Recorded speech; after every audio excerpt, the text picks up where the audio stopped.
आज कुछ क्वेश्चंस लिखते हैं, उन पे बेस्ड क्वेश्चन पूछे जा सकते हैं। तो पहला है 1 + 2 + 3 + so on। इस तरह से आगे बढ़ के अगर n तक हो तो इसकी वैल्यू होती है n +1/2। मतलब यह है कि जैसे आपसे पूछा जाए कि 1 + 2 + 3 + so on up to 20 या 100, इसकी वैल्यू क्या होगी। तो ये कहाँ n के प्लेस पर 100 आया, यहाँ लिख देंगे 100 + 1/2, ये 5 यानी 50 101। अब इसको मल्टीप्लाई कर देंगे 5505। तो इस तरह से ये क्वेश्चन पूछा जाएगा। अब ये 100 के प्लेस पे कोई भी नंबर हो सकता है, 100 हो सकता है, 200 हो सकता है, 10 हो सकता है, 20 हो सकता है, कुछ भी हो सकता है। तो 1 + 2 + 3 up to n अगर है तो इसकी वैल्यू n + 1/2 होगी। इसी तरह से अगर 1² + 2² + 3² + so on + n² है तो इसकी वैल्यू होगी n + 1 2n + 1/6। अब इसमें क्या है कि मान लीजिए 1² + 2² + 3² + so on + 10²। यहाँ तक वैल्यू पूछी जा रही है तो ये आ जाएगा 10 + 1 2 × 10 + 1/6। तो ये हो गया आपका 5, ये हो गया 3, 5 × 11 × 21/3। ये 3 7 जा 21, 55 × 7 7 7 25 35, 7 से 35 3 385। इस तरह से ये फार्मूला, पहला फार्मूला था ये दूसरा फार्मूला है। इन्हें आपको याद करना है और कुछ नहीं करना है। फार्मूले में सिर्फ आपको n की वैल्यू रख देनी है।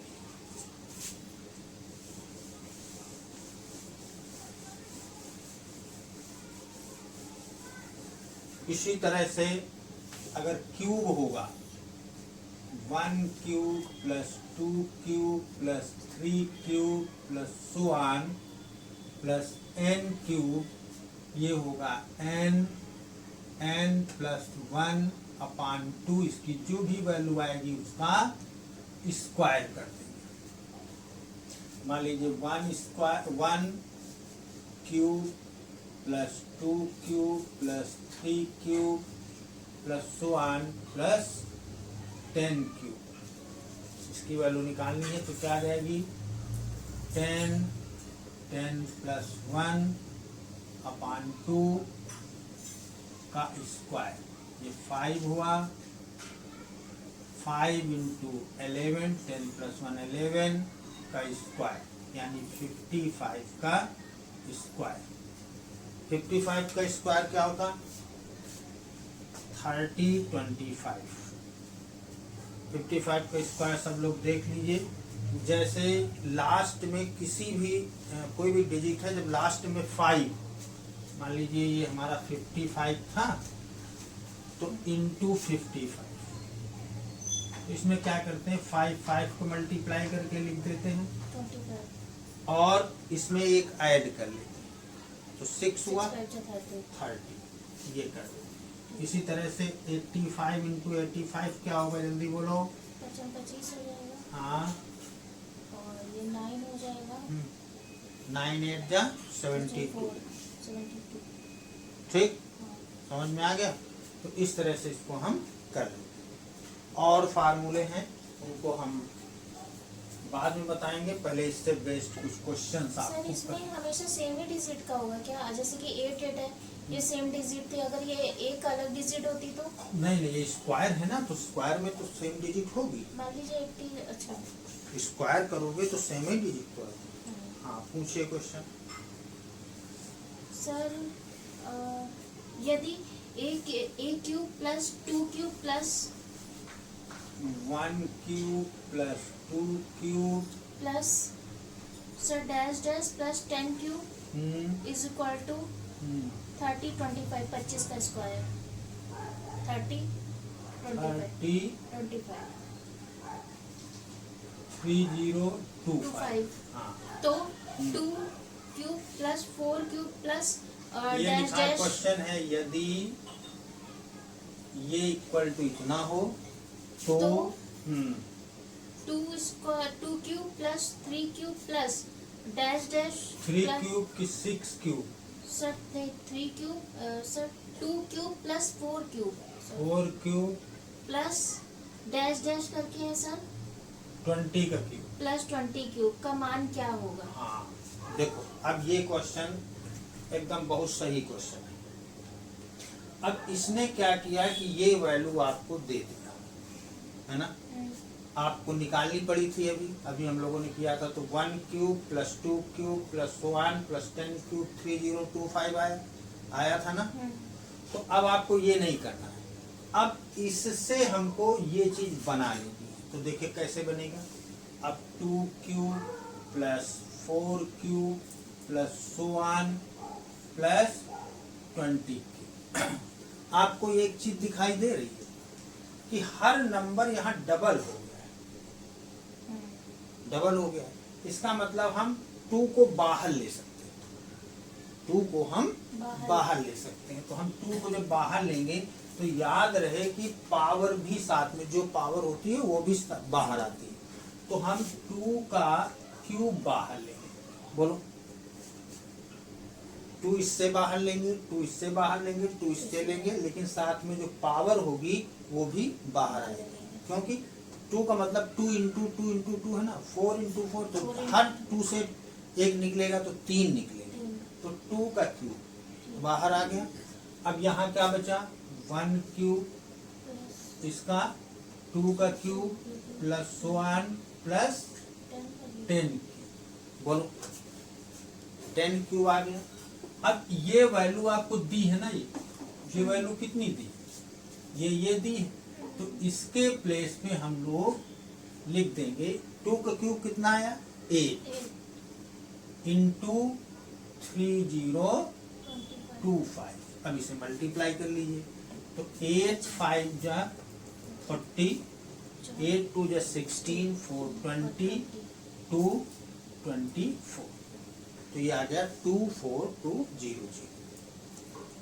समझ में आ गया। जी सर। तो फार्मूले का इस्तेमाल कैसे करना है ये आपको आना चाहिए, हैं? अब विभिन्न तरीके से क्वेश्चन यूज हो सकता है। तो जितने फार्मूले हम आपको बता रहे हैं उन पूरा याद होने चाहिए और उनका लगाने का तरीका भी याद होना चाहिए, ठीक है।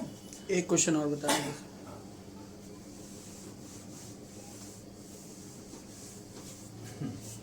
वैसा ही है सेम।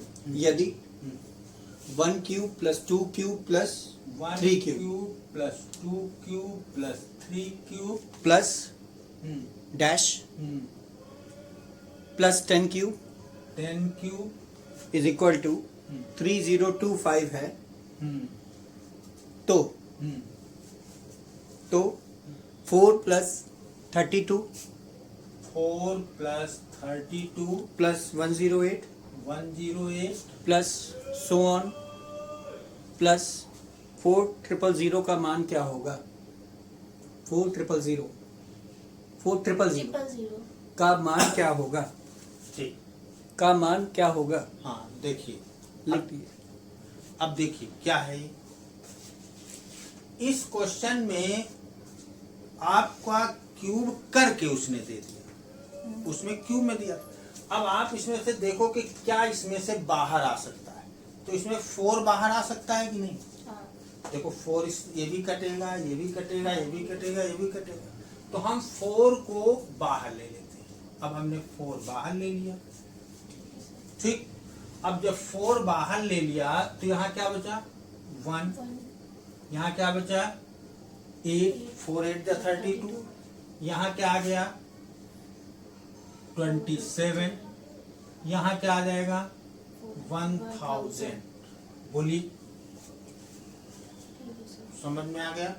अब ये जब 1000 आ गया तो आप देखिए, ध्यान से देखिए, तो ये 1 क्यूब 1 ही होता है और 2 का क्यूब क्या होता है 8, 3 का क्यूब क्या होता है 27 और 1000 क्या होता है 10 क्यूब होता है।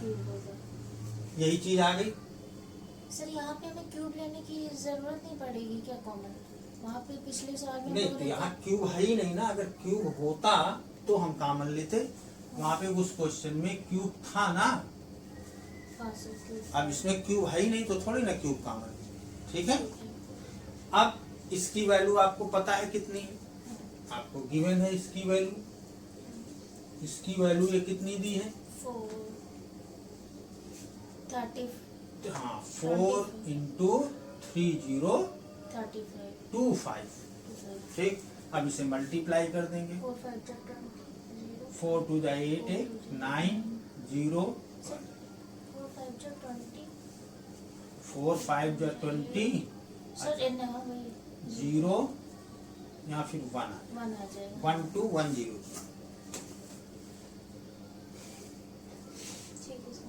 ठीक, समझ में आ गया।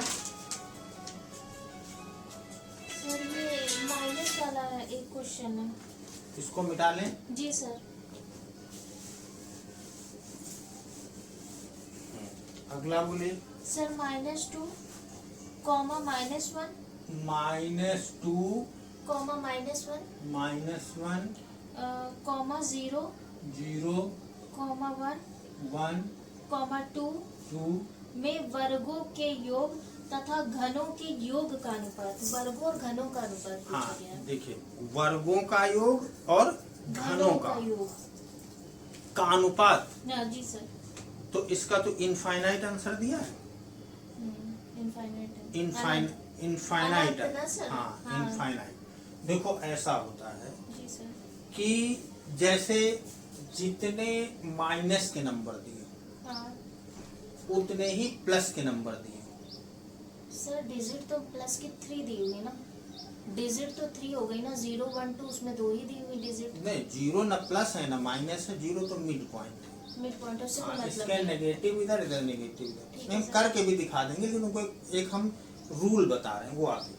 अगर 0 के जितने नंबर इधर हैं उतने ही नंबर इधर हैं, तो आप जान लीजिए कि इनका सम करेंगे तो वो सदैव 0 आएगा। अच्छा उनका क्यूब करोगे, क्यूब का सम करोगे तो वो 0 आएगा। 0 रहेगा। उनका 5 करोगे तो 0 आएगा।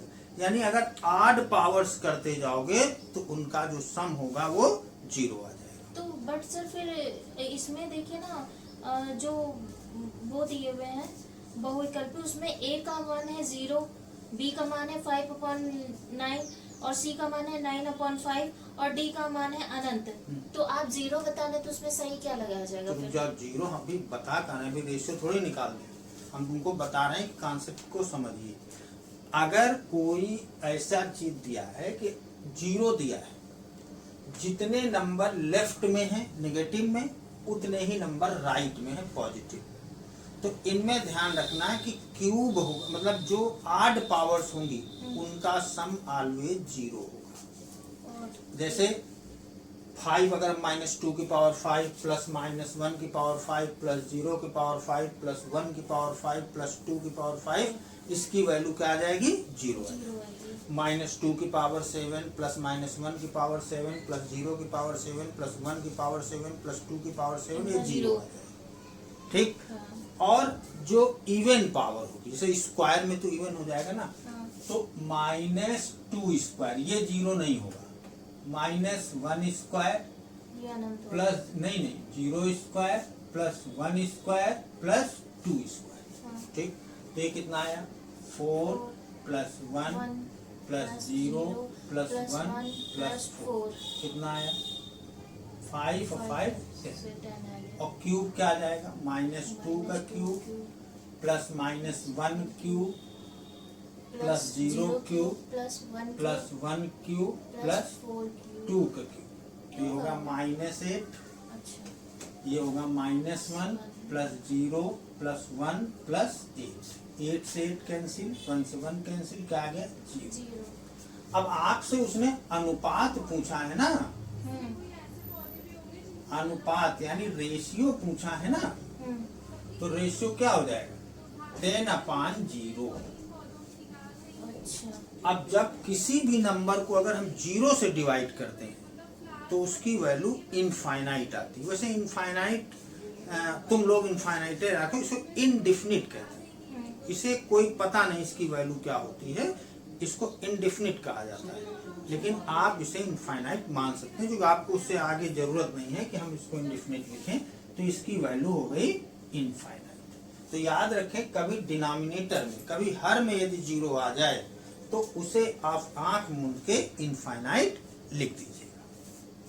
मतलब ये अनुपात में 0 आ रहा है तो मतलब सर इसमें इसका आंसर अनंत ही होगा। हाँ ऊपर 0 ना हो नीचे 0। अगर आपका 0/10 कहता हाँ। तो इसकी वैल्यू 0 आ जाती। अच्छा अगर यही क्वेश्चन पूछता जैसे उसने पूछा वर्ग का सम और घनों का के सम का अनुपात सर वर्गों के योग प्लस घनों के योग का अनुपात तो हाँ। वर्ग ऊपर है हाँ, घन नीचे इसलिए ये अनंत है।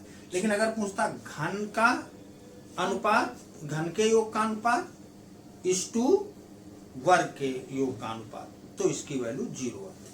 अच्छा मतलब अगर पहले घन होता और वर्ग बाद में होता तब 0 आती। सिर्फ इतना डिफरेंस है। हाँ। ठीक जी सर। लिख लीजिए इसको आप कहीं पर ज्यादा अच्छा है क्वेश्चन। मतलब अगर हम इसको लिख दें क्वेश्चन सर लिख दीजिए, क्वेश्चन ऊपर कंप्लीट कर दीजिए। बोलो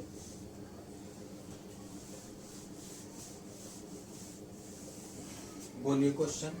-2 -1 0 1 2 जी सर में वर्गों के योग तथा घनों के योग का अनुपात होगा तथा घनों का अनुपात होगा के योग का अनुपात होगा। सर ऑप्शन बोलो। अनुपात होगा। जी ऑप्शन बोलो सर। सर ए में है 0, ए हो गया 0, सर बी में है 5/9, 5/9, सर सी में है 9/5, सी में है 9/5, डी में है सर अनंत। इनफाइनाइट। ठीक जी समझ सर। में आया? तो वर्ग का अनुपात वर्ग का अनुपात अपान घन का अनुपात घन वर्ग का योग अनुपात घन का योग बोलो। यस तो ये क्या आ जाएगा -2 square -1 square 0 square 1 square 2 2 square -2 का क्यूब प्लस प्लस -1 का cube 1 cube plus 0 cube plus 1 cube plus 2 cube. ठीक। तो ये कभी भी स्क्वायर नेगेटिव नहीं होता है। ठीक। हाँ। अगर स्क्वायर हम किसी भी नंबर करते हैं तो वो सदैव पॉजिटिव पॉजिटिव होता है। और नीचे क्यूब निगेटिव होता है। निगेटिव का निगेटिव होगा पॉजिटिव का पॉजिटिव होगा। +8। ठीक। तो ये आपका हो गया इससे ये कैंसिल इससे ये कैंसिल जी सर। तो ये हो गया 10/0 और ये हो गया इनफाइनाइट। ठीक सर। ठीक।